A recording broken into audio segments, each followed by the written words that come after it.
नमस्कार दोस्तों, क्या आप जानते हैं भारत के इतिहास में एक ऐसा दौर भी आया था जब कुछ लोगों की सत्ता की भूख ने हमारे देश की संरचना को हमेशा के लिए बदल कर रख दिया। भारत में मुगल साम्राज्य की स्थापना कैसे हुई और इसके साथ ही शुरू होता है युद्धों का सिलसिला, और क्यों मुगल हमारी संस्कृति और हमारे समाज को नष्ट करना चाहते थे। औरंगजेब के राज में धार्मिक कट्टरता अपनी चरम सीमा पर पहुंच गई थी। हिंदुओं को मंदिर जाने के नाम पर जजिया कर लगाया जाता है, हिंदू मंदिरों को तोड़ दिया जाता है और हमारे हिंदू सम्राट गुरुओं का कत्ल कर दिया जाता है। और ये सब औरंगजेब के लिए एक नॉर्मल बात थी। औरंगजेब के राज में जबरदस्ती धर्म परिवर्तन करवाया जाता है और हिंदुओं को गुलामी भरी जिंदगी जीना पड़ा। ये सब औरंगजेब के लिए एक सामान्य बात थी। दूसरी ओर छत्रपति शिवाजी महाराज और छत्रपति संभाजी महाराज की लीडरशिप में मराठा साम्राज्य कैसे आसमान की ऊंचाइयों को छू रहा था। औरंगजेब ने कैसे मराठा साम्राज्य पर धोखे से वार किया और शिवाजी महाराज की मौत के बाद भी मराठों ने हार नहीं मानी, और संभाजी महाराज के वफादार मराठों ने उनकी मौत का बदला कैसे लिया। राजमाता ताराबाई के राज में मराठाओं ने छापामार रणनीति अपनाकर कैसे मुगलों को लगातार पराजित होना पड़ा। क्या आपने कभी सोचा है औरंगजेब को दक्कन में फंसाकर उसकी हर एक योजना को पूरी तरह से फेल कर रहे थे मराठा।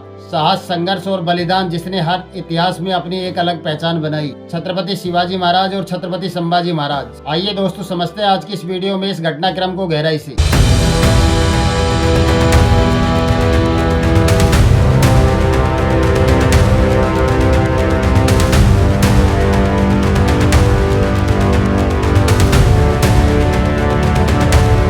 नमस्कार दोस्तों, शिवाजी महाराज पर चले उससे पहले हम ये समझ लेते हैं कि बाबर कहाँ से आया था और बाबर और औरंगजेब ने क्या क्या किया था। तो आपको पहले थोड़ा सा मैं बाबर के बारे में बता देता हूँ। दरअसल होता क्या है दोस्तों, बाबर का जन्म फरगाना घाटी के आनंदी झाम नाम के शहर में हुआ था, जो आज के समय में उज्बेकिस्तान में आता है। उनके पिता शेख मिर्जा जो फरगाना घाटी के शासक थे। बाबर की मातृभाषा चगताई थी, लेकिन वो फारसी भाषा भी बहुत अच्छे से बोल सकते थे, क्योंकि उस समय वहाँ पर फारसी भाषा आम बोलचाल की भाषा थी। बाबर ने खुद अपनी जीवनी चगताई भाषा में लिखी है, जिसे आज बाबरनामा के नाम से जानते हैं। बाबर मंगोल जाति से था, जिसे फारसी भाषा में मुगल भी कहते हैं। उनके चचेरे भाई मोहम्मद हैदर ने लिखा था कि चुगताई लोगों को जहरुद्दीन मोहम्मद जैसे लंबे नामों का उच्चारण करने में परेशानी आती थी। इसी वजह से उन्होंने बाबर का नाम छोटा करके बाबर रख दिया। बाबर की कहानी में यही से नया मोड़ आता है। साल 1494 में सिर्फ 12 साल की उम्र में बाबर को फरगाना घाटी का शासक बना दिया गया, लेकिन उसकी उम्र का फायदा उठाते हुए उसके चाचाओं ने उसे सत्ता से बाहर निकाल कर फेंक दिया, और उसका नतीजा ये हुआ कि कई सालों तक बाबर को निर्वासन में भटकना पड़ा। उस वक्त उसके साथ बस कुछ किसान और उसके परिवार के करीबी लोग ही थे। साल 1496 में बाबर ने हिम्मत जुटाई और उज्बेकिस्तान के शहर समरकंद पर अटैक कर दिया, और कड़ी मशक्कत के बाद 7 महीने युद्ध लड़ने के बाद बाबर समरकंद को जीतने में कामयाब हो गया।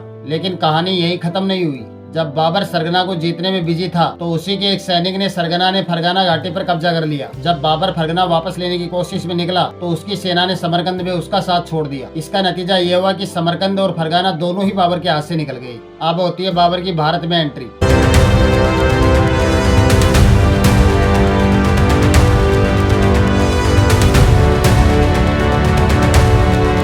पानीपत का पहला युद्ध 21 अप्रैल 1526 को हुआ था। बाबर को लगता था कि दिल्ली की सल्तनत पर तैमूर वंशियों का शासन फिर से होना चाहिए। अब इस टाइम पर बाबर भारत तो आ गया था, लेकिन उसके पास अभी तक कोई राजपाट नहीं था, और बाबर एक तैमूर वंश से होने के नाते दिल्ली की सल्तनत पर कब्जा करने का प्लान बनाया। और इसके बाद बाबर ने सुल्तान इब्राहिम लोदी को अपना पूरा प्लान समझाया, लेकिन जब इब्राहिम लोदी ने कोई जवाब नहीं दिया, तो बाबर ने छोटे छोटे अटैक करना शुरू कर दिया, और सबसे पहले उसने कंधार पर कब्जा कर लिया। जैसा कि बाबरनामा में बताया गया है, बाबर की सेना इब्राहिम लोदी की विशाल सेना के सामने बहुत छोटी थी, लेकिन इब्राहिम लोदी की सेना में यूनिटी और मैनेजमेंट की कमी थी, और इसी कारण से बाबर ने इस युद्ध में जीत हासिल की थी। इस युद्ध में बाबर ने तुलुगमा नाम की एक युद्ध रणनीति अपनाई थी, और इसी कारण से बाबर ये युद्ध जीत पाया था। और इस जीत के बाद बाबर ने दिल्ली की सत्ता पर अपना कब्जा कर लिया, और साल 1526 में मुगल एम्पायर की नींव दिल्ली में रखी जाती है। ये घटना भारत के इतिहास में सबसे बड़े बदलाव का कारण बनती है। लेकिन उसके बाद 17 मार्च 1527 का दिन भारतीय इतिहास में बहुत खास है। इस दिन राजपूतों और बाबर की सेना के बीच खानवा में एक बहुत बड़ा भयंकर युद्ध हुआ था।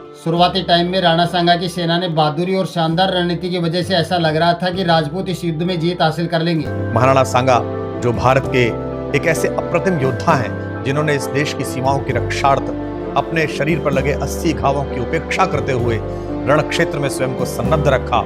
जुगनू की कुछ औलादों ने सूरज पर प्रश्न उठाए हैं, शेरों की मांदों के आगे कुछ ग्राम सिंह चिल्लाए हैं। मेवाड़ वंश कुल कीर्ति घोष जिनके होने से दीपित है, उन राणा सांगा के घावों पर कुछ भुनगे मंडराए हैं। उनसे कह दो अब देश शौर्य की मुट्ठी खूब तानता है। उनसे कह दो यह देश महाराणा की ज्योति जानता है। इतिहास तुम्हारी सरकारों का बंधक नहीं रहेगा। उनसे कह दो यह देश लुटेरों को अब नहीं मानता है। उनसे कह दो यह देश ऋणी है ऐसे पुण्य प्रवाहों का। यह देश ऋणी है वीर शिवा के परम प्रतापी छावों का। उनसे कह दो वे राजनीति का गुणाभाग घर पर रखें। यह देश ऋणी है महाराणा सांगा के 80 घावों का। लेकिन तभी अचानक से युद्ध का पासा पलट जाता है और राणा सांगा जो पूरे युद्ध के दौरान राजपूती की शक्ति और प्रेरणा के मेन केंद्र थे, वो बुरी तरह से घायल हो गए और उनको चोट इतनी गहरी थी कि उनके साथी उनको किसी तरह से युद्ध के बाहर ले गए ताकि उनकी जान बचाई जा सके। राणा सांगा का घायल होना राजपूत सेना के लिए एक बहुत बड़ा झटका था। इस घटना के बाद सेना का मनोबल थोड़ा डाउन हो गया था।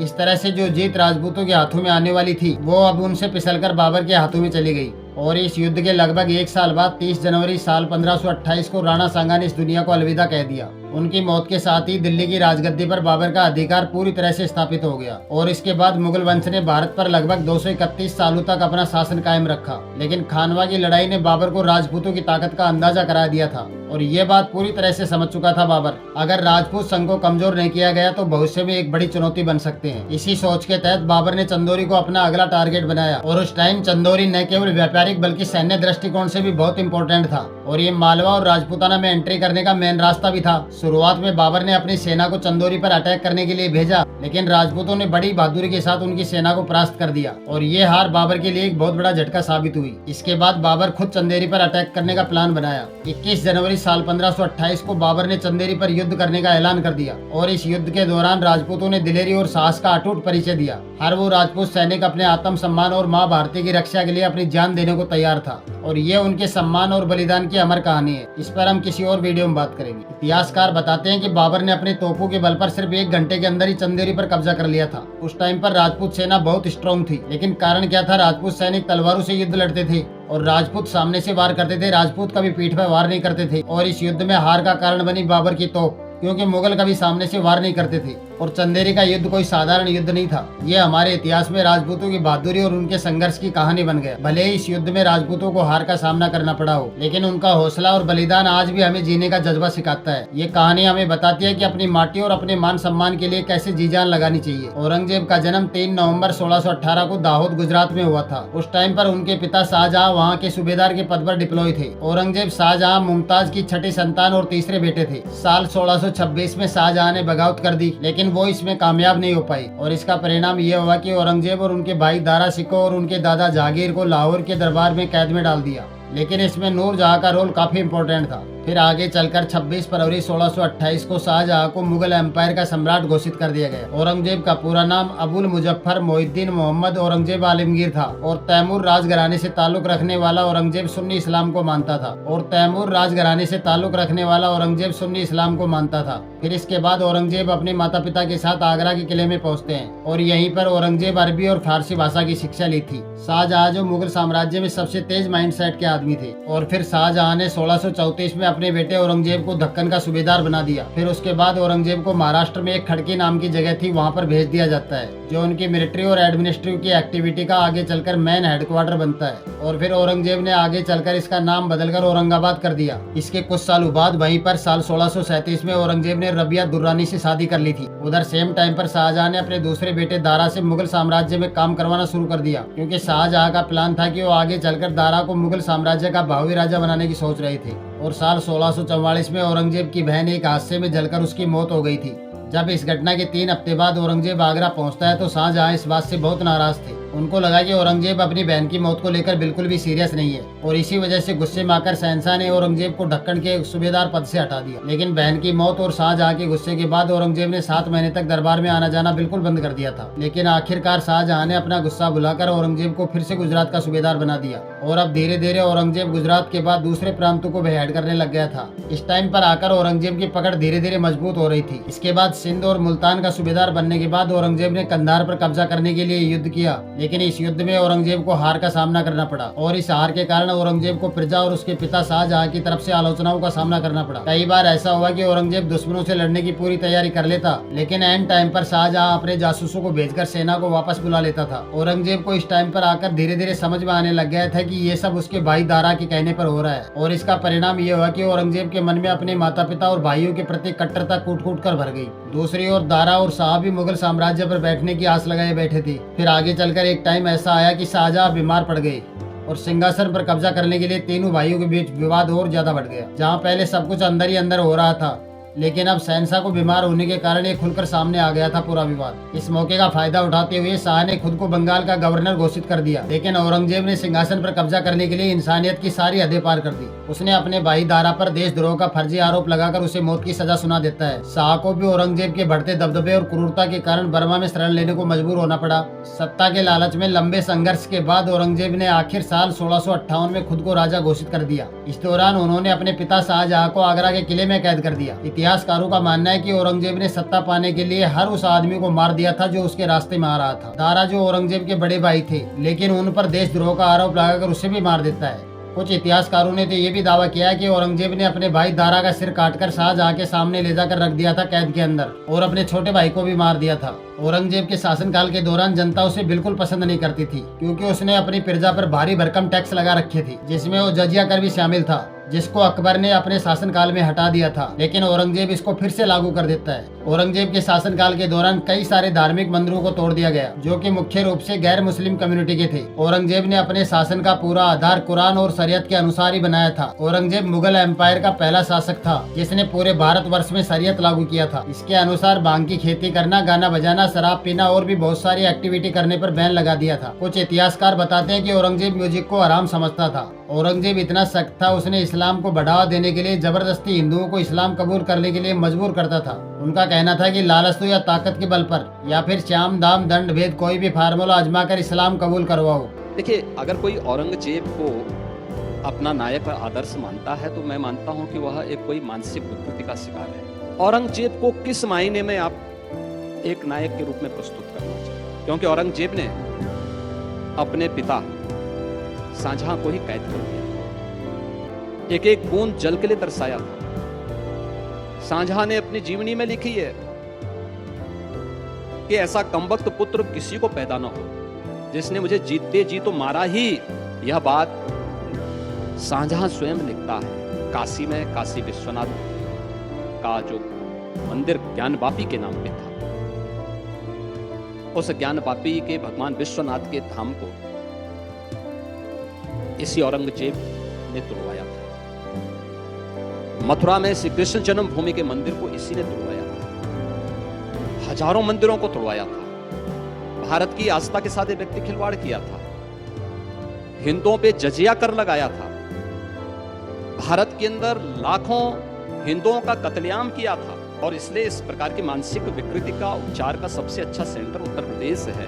औरंगजेब के शासन के दौरान बहुत सारे मंदिरों को तोड़कर मस्जिद बनवाई गई। उसी के शासनकाल के दौरान बनारस में विश्वनाथ मंदिर और मथुरा के केशव राय मंदिर समेत बहुत सारे हिंदू मंदिरों को तोड़ दिया गया था। उनके नियम के अनुसार 9 रोजे जैसे त्योहारों को मनाने पर बैन लगा दिया जाता है। साल 1663 में जजिया कर फिर से लागू कर दिया गया। अपने शासन के 11 साल बीत जाने पर उसने हिंदुओं के झरोखे दर्शन पर बैन लगा दिया, और 12 साल पूरा होने पर तुलादान प्रथा पर प्रतिबंध लगा दिया था। साल 1668 में हिंदू त्योहारों पर बिल्कुल ब्रेक लगा दिया था, और फिर साल 1699 में औरंगजेब ने हिंदू मंदिरों को तोड़ने के लिए फिर से एक फरमान जारी कर दिया। औरंगजेब ने बड़े शहरों में कुछ ऐसे सैनिकों की ड्यूटी लगा दी जो कि लोगों की हर एक्टिविटी पर नजर रखते थे। औरंगजेब ब्रज तीर्थ यात्रियों से भारी भरकम कर लिया करता था, जिसको जजिया कर कहते हैं। ये कर अकबर के टाइम में हटाया गया था, लेकिन औरंगजेब ने इसे फिर से लागू कर दिया। जजिया सिर्फ गैर मुसलमानों पर लगाया जाता था, और उस टाइम पर हिंदुओं पर इस्लाम कबूल करवाने के लिए दबाव डालते थे। औरंगजेब के शासनकाल के दौरान बहुत सारे मंदिरों को तोड़ दिया गया था, जैसे खंडेला, जोधपुर, उदयपुर और चित्तौड़ जैसे शहरों में सैकड़ों मंदिरों को उनके फरमान पर तोड़ दिया गया था।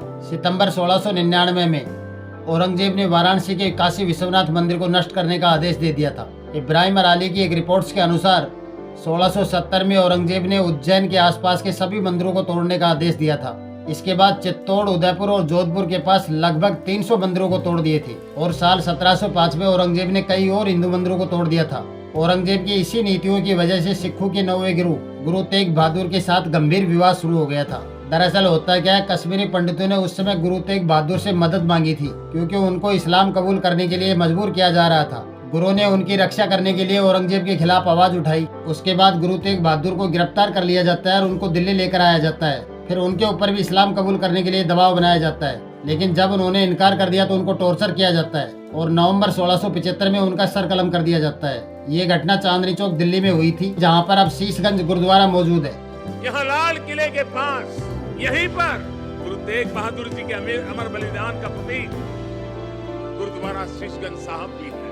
ये पवित्र गुरुद्वारा हमें याद दिलाता है कि हमारी महान संस्कृति की रक्षा के लिए गुरु तेग बहादुर जी का बलिदान कितना बड़ा था। उस समय देश में मजहबी कट्टरता की आंधी आई, धर्म के नाम पर हिंसा और अत्याचार की पराकाष्ठा कर दी। उस समय भारत को अपनी पहचान बचाने के लिए एक बड़ी उम्मीद गुरु तेग बहादुर साहब के रूप में दिखी। औरंगजेब की आतताई सोच के सामने उस समय गुरु तेग बहादुर जी हिंद दी चादर बनकर, एक चट्टान बनकर खड़े हो गए। और ये लाल किला भी गवाह है कि औरंगजेब और उसके जैसे अत्याचारियों ने भले ही अनेकों सिरों को धड़ से अलग करा, लेकिन हमारी आस्था को हमसे अलग नहीं कर सकते। गुरु तेग बहादुर जी के बलिदान ने भारत की अनेकों पीढ़ियों को अपनी संस्कृति की मर्यादा की रक्षा के लिए, उसके मान सम्मान के लिए जीने और मर मिट जाने की प्रेरणा दी। ये वो दौर था जब औरंगजेब ने लगभग पूरे भारत पर कब्जा कर लिया था। लोग उनके नाम से डरते थे। उसने अपनी तलवार और आतंक के बल पर लगभग कई राजाओं को अपने अधीन कर लिया था। औरंगजेब ने बुंदेलखंड को अपने कब्जे में लेकर वहाँ के लोगों पर खूब अत्याचार किया। उसने वहाँ मूर्ति तोड़ना हो, मूर्तियाँ नष्ट करना हो, लोगों पर हिंसा, इन सब के जरिए उसने जनता के बीच अपना खौफ का आतंक फैला दिया था। उस समय किसी में इतनी हिम्मत नहीं थी कि मुगल बादशाह औरंगजेब का विरोध कर सके। लेकिन चंपत राय के बेटे छत्रसाल, जो शिवाजी महाराज को अपना गुरु मानते थे, वो बुंदेलखंड को आजाद कराने का प्लान बनाते हैं। महाराज छत्रसाल मुगलों के सामने कभी नहीं झुके और वो लगातार संघर्ष करते रहे। 1699 में औरंगजेब अपने सैनिकों को बुंदेलखंड भेजा, मंदिरों को नष्ट करने और लोगों को सबक सिखाने के लिए। इस दौरान मुगलों ने ओरछा पर अटैक कर दिया। इससे पहले भी औरंगजेब ने छत्रसाल के खिलाफ कई बार युद्ध लड़ा है, लेकिन उसे कभी सफलता नहीं मिली।